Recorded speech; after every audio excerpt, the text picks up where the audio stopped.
Hörmətli izləyicilərimiz, hörmətli şagirdlərimiz, hörmətli valideynlərimiz, biz yenə də Cəlilabad rayonundayıq. Cəlilabad rayon Şatırlı kəndində. Bəli, Lütfü müəllimi, o cümlədən Şakir müəllimi, Adər müəllim çəkmişdik. Bu günlərim isə Elşad müəllimi və Xanlar müəllim çəkmişik. Və Xanlar müəllim qardaşımız Bəybala müəllimi sizlərə təqdim edirik.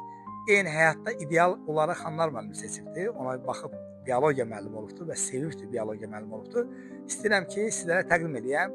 Müəllim sizə xoş gördük. Çox sağ olun. Adınız, soyadınız? Bəybala Mirəlamov. Çox gözəl. Neçə il təhsil sahəsində çalışırsınız? 42 il. İndi alada çalışırsınız? Yox, indi təqaüddəyəm. Çox gözəl. Neçə yaşınız var indi? İndi 59. Allah ömür versin. Yox, bağışla, səhv oldu, 69. 19 yaş oxuyursunuz.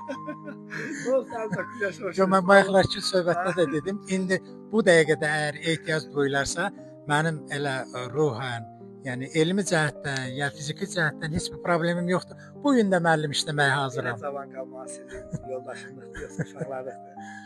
Yox, təbiəti sevməyimdəndir. Yoldaşınız dəqiqəsə. Hə, əlbəttə ki, əlbəttə ki. Yaxşı, demək neçə övladınız var müəllim? Mənim 3 övladım var idi. Biri dünyasını dəyişib, ölənlər üzrə rəhmət.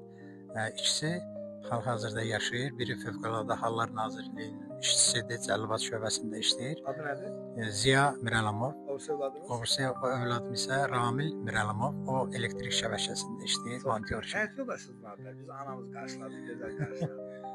Hə, Deputat oxşuyur. Hə. Bu yoldaşım Cəlilabadlıdır. Cəlilabaddan qismət olub mənim üçün. Adı Fəridədir. Əvvəlki familiyası Abışovdur, dəyişib indi hal-hazırda Mirəlamov familiyasını dəyişir. Bu qədər ixtisasın içindən nəyə görə biologiyanı seçdiniz? Əvvəla birinci növbədə mənim bu biologiya sahəsinə həvəsim Xanlar müəllimin biologiyada fəaliyyətini gördüm.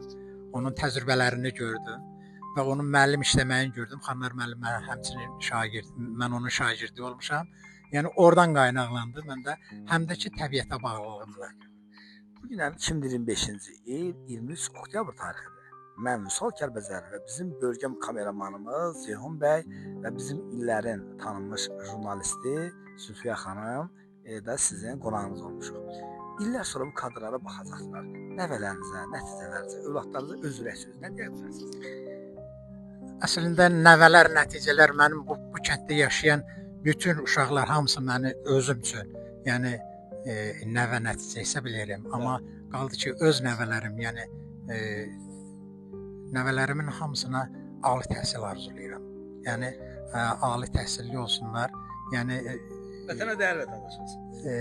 Oğlanlar vətənə dəyərli olsunlar, qızlar isə tibb sahəsində çalışıb millətinə xidmət edən olsun. Yəni bunu arzulayıram. Çox sağ olun dəyərli vətəndaşlarımız, hörmətli izləyicilərimiz.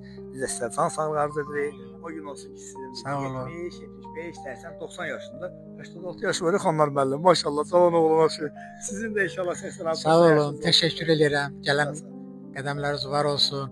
Yəni sevinirik ki, heç olmasa bizi yaddan çıxartmayan bir qurum var. Təşəkkürlər. Minnətdaram. Çox sağ olun. Allah can sağlığı versin. Sağ olun.